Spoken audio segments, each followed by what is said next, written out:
Hola hermanos, el día de hoy, 21 de octubre del 2023, es sábado de la 28ª semana del tiempo ordinario. Se nos terminó la semana 28 del tiempo durante el año. Ay, Dios mío.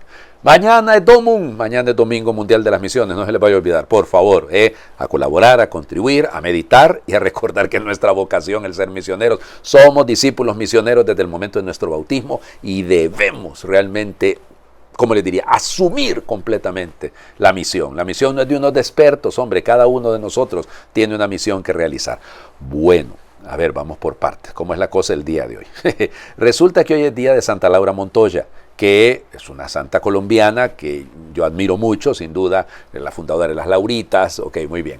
Pero he hablado de ella en otros años. Ustedes dirán, padre, ¿cuáles otros años? Algunos de nosotros ni idea tenemos, pero sí, fíjense que ya lo he hecho. Pero entonces hoy quiero hablarles, y aquí vamos por partes, de los primeros esposos beatificados de la historia.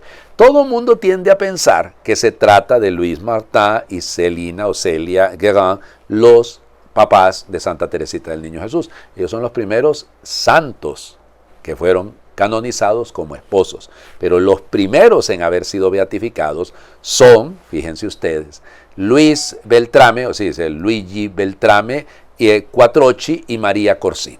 Okay. Lo de Quattrocchi es posterior, porque fue un nombre que Luis tomó por el tío que lo adoptó y que se lo llevó a Roma. Miren, ellos, voy a ir un poquito rápido porque es una vida muy bella. Ellos se conocieron, él era de Catania y ella era, creo que de Florencia, y resulta que se conocieron en Roma mientras estudiaban en 1902 y pues se enamoraron. Tenían carácter fuerte los dos, pero fueron descubriendo ahí en el camino del diálogo, del noviazgo, hay cartas, fíjense, se conservan las cartas en las que se escribían y se escribían hasta en inglés, oigan, era muy bonito, ¿no? Porque tenían esa comunicación bella y se casaron finalmente. Y de hecho va a ser, fíjense, se casaron el 25 de noviembre de 1905. O sea, después de 3 años, ¿no? Y el noviazgo, no es que se conocieron en 1902, pero el noviazgo va a durar ahí su tiempito. Son padres, ahí vamos por partes. Fíjense, y es bello la historia. Resulta que tuvieron 4 hijos, ¿ok?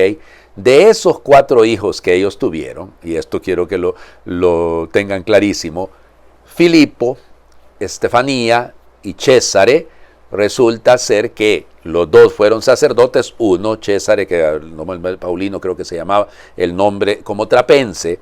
Ellos estuvieron, Filipo y Césare estuvieron en la beatificación en el 2001. Ya eran ancianos, eran sacerdotes ancianos los dos. Y la única que no se casó, Enrica, o Enriqueta, si lo quieren, resulta ser que ella fue la que cuidó a los papás, porque ella fue la que se quedó en la casa. El papá va a morir en 1951 y la mamá hasta 1965, pero ella fue la que los cuidó. Pues les cuento que el antepasado, el Papa Francisco la declaró venerable. Va camino a los altares también. Qué cosa más bella, ¿no? Ahora, ¿qué fue lo que dijo San Juan Pablo II el día de la beatificación? Dijo una cosa sencillísima. Ellos vivieron la vida ordinaria de manera extraordinaria. Él llegó a ser fiscal general del Estado, imagínense ustedes, un abogado. Y los dos contribuyeron a ayudar a los enfermos. Durante la Primera Guerra Mundial ella también sirvió como enfermera. Y él, para que vean ustedes, en la Segunda Guerra Mundial está seguro, confirmado, que al menos le salvaron la vida a 50 judíos que huían, algunos dicen más, ¿no?, del régimen nazi, porque estaban vinculados con la abadía de Subiaco y a partir de ahí entra el asunto. Fueron de los primeros que promovieron la formación prematrimonial, para que vean ustedes qué bello, ¿no? Luego fueron colocando en varios barrios de Roma scouts, sí, el escultismo, ellos lo promovían. Y ya les digo, una vida extraordinaria. Él parece ser que no era tan religioso al inicio, Don Luigi no era tan religioso, pero el amor con ella era maestra, era escritora, era todo un artista, ¿no? Y él era un abogado, era un político. Y ya ven ustedes cómo la vieron, era una familia acomodada, si lo quieren, pero ejemplar. Ejemplar en el sentido de vivir el matrimonio a tope, pero ya nada de misticismos, nada de ninguna de esas cosas. No hay ahí nada extraordinario, sino una vida ordinaria bien llevada. Las virtudes bien vividas en el seno de la vida matrimonial. Por eso a San Juan Pablo II, evidente, imagínense ustedes lo feliz que estaba. Él siempre quiso que se beatificara a una pareja. Y luego, vamos, ya será el otro caso, será como les digo, el de Luis y Celina, y los papás de la Teresita. Y acuérdense que está el otro caso, que es el de los papás de él, los papás de San Juan Pablo II, que también van hacia los altares. Bueno, ya les digo, bello, ¿no? Que piénsenlo, si es que es tan importante. Estaba pensando justamente que yo hoy en la noche voy a tener una reunión con los matrimonios de la parroquia. Sí, tratamos de reunirnos al menos una vez al mes y hablar y dialogar sobre la vida matrimonial y esto. Yo creo que les voy a hablar de ellos. Creo que sería excelente, ¿no les parece a ustedes? Bueno, vamos a las lecturas del día de hoy. Seguimos en la carta a los Romanos. Acuérdense que nos quedan todavía 3 semanas para seguirla leyendo. Y aquí seguimos con aquella meditación de Pablo que comenzó ayer, ¿no? Romanos 4, versículo 13 y luego del 16 al 18. Hermanos, la promesa que Dios hizo a Abraham y a sus descendientes de que ellos heredarían el mundo no dependía de la observancia de la ley, sino de la justificación obtenida mediante la fe. En esta forma, por medio de la fe, que es gratuita, queda asegurada la promesa para todos sus descendientes, no solo para aquellos que cumplen la ley, sino también para todos los que tienen la fe de Abraham. Entonces, Él es Padre de todos nosotros, como dice la Escritura, te he constituido Padre de todos los pueblos. Así pues, Abraham es nuestro Padre delante de aquel Dios en quien creyó, y que da la vida a los muertos, y llama a la existencia a las cosas que todavía no existen. Él, esperando contra toda esperanza, creyó que habría de ser padre de muchos pueblos, conforme a lo que Dios le había prometido. Así de numerosa será tu descendencia. Palabra de Dios. Te alabamos, Señor. Me pongo a pensar yo, es que Pablo es un genio, discúlpenme, pero Pablo es un genio. O sea, sabe que le está hablando a una comunidad, sí, de cristianos, pero que tiene muchos judíos convertidos al cristianismo. Entonces sigue insistiendo. Okay, si en tiempos de Abraham no existía la ley, entonces la ley no me puede salvar. No es el mero cumplimiento de las cosas, sino es el seguimiento de Cristo, es la fe en Él. Insisto, Pablo en ningún momento está diciendo, no es una visión fideísta, no es una visión simplista. La fe no es un sentimiento, hombre, la fe es una virtud, hay que practicarla. Y esa es la parte que Abraham le creyó al Señor. O sea, es una relación, es una fe producto, digámoslo así, de una relación personal, de una confianza que va creciendo. Pensaba en la carta que hizo el Papa sobre la Santa Teresita del Niño Jesús, ¿no? Precisamente sobre la confianza en Dios, porque ahí está en uno de esos párrafos esta imagen, ¿no? Este Abraham que le cree a Dios, que confía en Dios y que sigue lo que Dios le dice. Punto. No está cumpliendo ninguna ley. No está justificado por un cumplimiento de normas y el Señor le dijo, haz esto y aquello. No. Sencillamente lo que le pidió es que confiara en Él, que creyera en Él. Y a partir de lo que creía, que se pusiera en camino. De esto se trata. Y por eso, fíjense, la fe de Abraham nos beneficia a nosotros, porque es padre de todos nosotros. Es padre en la fe, modelo de la fe. Y por eso, como es fiel a lo que cree, alcanza a ser el padre de muchos pueblos. El Evangelio, Lucas, capítulo 12, versículos del 8 al 12. En aquel tiempo Jesús dijo a sus discípulos, yo les aseguro que a todo aquel que me reconozca abiertamente ante los hombres, lo reconocerá abiertamente el Hijo del Hombre ante los ángeles de Dios. Pero aquel que me niegue ante los hombres, yo lo negaré ante los ángeles de Dios. A todo aquel que diga una palabra contra el Hijo del Hombre, se le perdonará. Pero aquel que blasfeme contra el Espíritu Santo, no se le perdonará.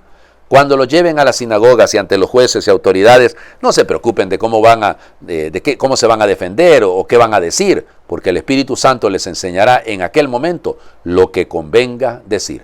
Palabra del Señor. Gloria a ti, Señor Jesús.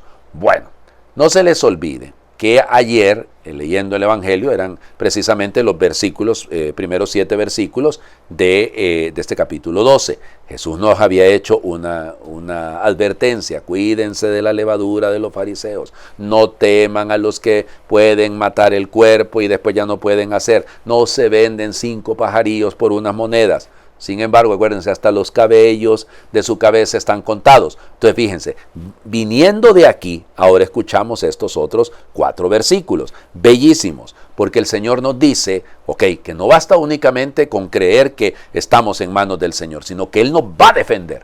En el momento en el que toque a aquel que me ha reconocido abiertamente delante de los hombres, no solo es decir que le reconozco, sino vivir según lo que Él ha vivido, Él hará lo mismo. Ay, aquel que me niegue, pues yo lo negaré delante del Padre. Y se le va a perdonar el pecado al que ataque, dice aquí, al Hijo del Hombre. Pero eso sí, al que blasfeme contra el Espíritu Santo. Y Dios mío, cuánta tinta ha corrido con este tema. ¿A qué se refiere esto de blasfemia contra el Espíritu Santo? Pues hombre, es aquel que viendo dónde está la luz la niega. Así de sencillo. Pensaba en lo que decía el padre Aldazábal. Es eso, es que sabe dónde está la luz y prefiere la oscuridad. Se niega a la acción del Espíritu. Es eso, negarse a hacer el bien, cuando usted sabe dónde está el punto y por qué lo debe hacer. Por eso el Señor Jesús dice, como yo lo voy a defender en el momento en el que toque, cuando lo lleguen a la sinagoga, dejen de estar pensando en cómo. A veces algunos de nosotros gastamos tiempo, ¿no?